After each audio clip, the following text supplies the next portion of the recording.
Get ready to be transported to a not-so-distant future in Miami, Florida, where the devastating effects of climate change have turned the city into a shadow of its former self.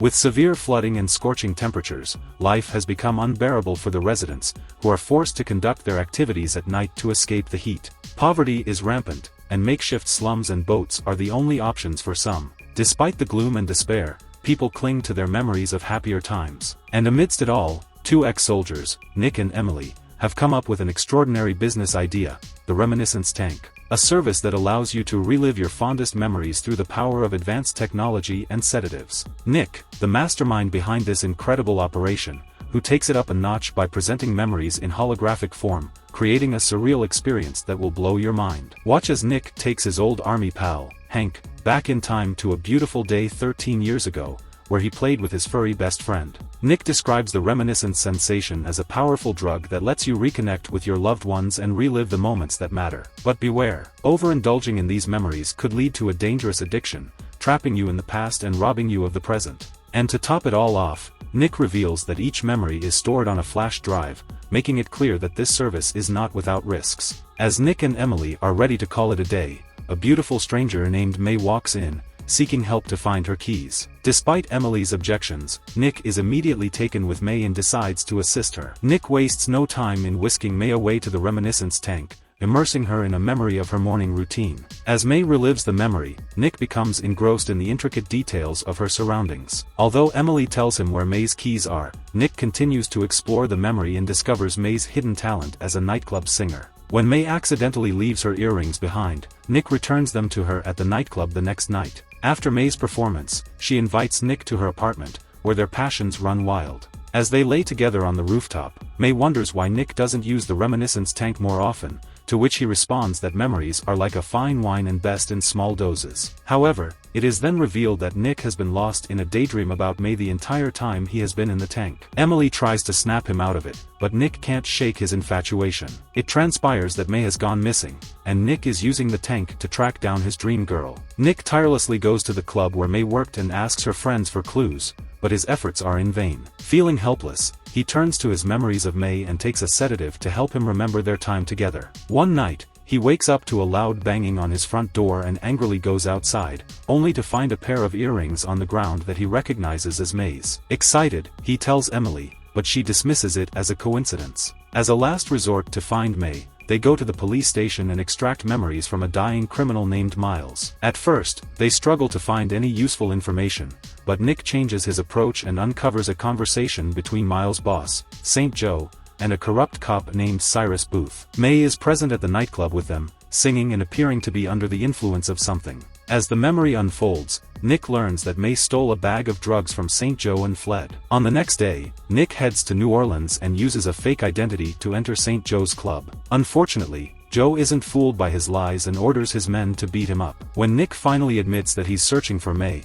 Joe reveals that he hasn't seen her since she stole from him and orders his henchmen to drown Nick. Things look hopeless for our hero, but out of nowhere, Emily arrives and starts fighting the goons. Despite being outnumbered, she takes them all out with her sharpshooting skills and saves the day. Once they arrive in Miami, Nick expresses his suspicions about the situation. He thinks that May was just playing with him and probably stole something from them. Emily disagrees, but Nick reminds her of the last time she met with May. He then asks her to use the reminiscence tank to dig deeper into the matter. In the memory, we witness May's visit to Emily before she disappeared, holding a bottle of wine. They discuss many things, including their relationships and families. May also confesses to being a hardcore drug addict. Later, while Emily goes to the bathroom, May sneakily enters the memory vault and steals a memory chip. Upon exiting the tank, Emily tries to defend herself for hiding May's drug addiction in the present. Nick rushes straight to the memory vault, completely focused on finding something. He eventually realizes that the memory chip of one of his regular clients, Elsa Kareen, is missing. Sadly, Elsa is no longer alive and her child, Freddie, has been abducted by a woman who bears a striking resemblance to May. This discovery shakes Nick and leads him to question whether May is involved in criminal activity. Despite this, he persists in searching for her until he is confronted and physically assaulted by a dangerous man who turns out to be the corrupt cop, Cyrus, formerly employed by St. Joe. In order to learn more about Cyrus, Nick and Emily venture to the police station, but find themselves confronted by a crowd that has gathered outside due to the recent death of the wealthiest businessperson in town, Sylvan. When Nick sees Sylvan's widow, Tamara, he recognizes her as a former customer of the reminiscence tank. In a rush, Nick sprints to his office and dives into May's memories. The memories reveal her dancing with her husband, Sylvan. He quickly shifts his attention to Elsa's memories, where she is having a great time with her affluent boyfriend. As Nick compares the two clips, he realizes that Sylvan was having an affair with Elsa and that Freddy is their love child. Putting two and two together, Nick suspects that Sebastian, Sylvan's other son, hired Cyrus to eliminate Elsa and Freddy to ensure he becomes the sole heir to the family fortune. Nick decides to uncover the truth and sets out with his gun. He arrives at Tamara's extravagant mansion and is mistaken for a performer. Nick seizes the opportunity to confront Tamara about May and Elsa. Despite Tamara's memory loss and depression, she reveals that May and Cyrus were in cahoots and that Sylvan was indeed having an affair with Elsa. Before Nick can get more answers, Sebastian appears and accuses him of being a troublemaker. The guards escort Nick out but also tip him off about Cyrus's whereabouts. They too are fed up with Cyrus's shenanigans and want him dead. Nick reaches the designated spot and spots a woman resembling May. His excitement leads him to follow her, only to discover Cyrus lurking in wait. Cyrus hums a familiar melody that transports Nick to his first meeting with May, and then drops a bombshell. May was tasked with tricking Nick, using the reminiscence tank, and stealing Elsa's memory chip, which contained evidence of Sylvan's infidelity. Cyrus makes a run for it, and Nick chases him down in a grueling battle that takes them from dry land to underwater. But Nick prevails in the end. He locks Cyrus up in the reminiscence tank and discovers that May's love for him was built on lies, as she was working for Cyrus all along. In a stunning confession, Cyrus admits to killing Elsa, which led to May fleeing with Freddy. Cyrus recounts his final encounter with May, where he snatched her away from Nick's office, causing her to lose one of her earrings. Nick confronts Cyrus, demanding to know what he did to May. Cyrus recalls assaulting May and drugging her to extract information about Freddy's location. In a surprising turn of events, May appears on a hologram through Cyrus's memories, expressing her love for Nick and leaving a clue to Freddy's whereabouts. She knew Nick would eventually capture Cyrus, which is why she left the message for him.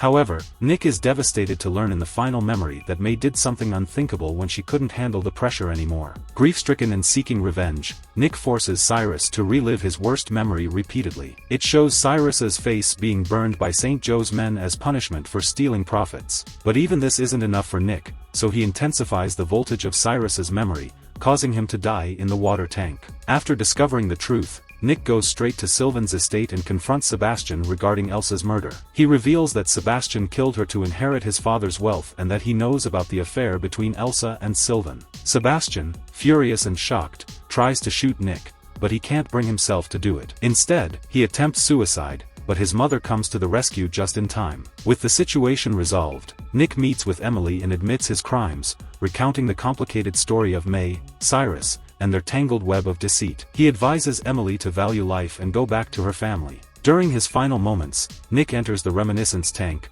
hooks himself up to the wires, and gets ready to relive his memories. We witness him revisiting his past with May, where they both confess their love for each other before Nick passes away peacefully. In a final scene, Emily visits Nick at the reminiscence tank years after his passing, bringing her daughter and leaving flowers in his memory. The film ends with a powerful message that while dwelling in the past can be harmful, revisiting cherished memories can be a source of comfort and solace in the present. It reminds us to hold on to the moments that bring us joy and to cherish the people we love while they are still with us.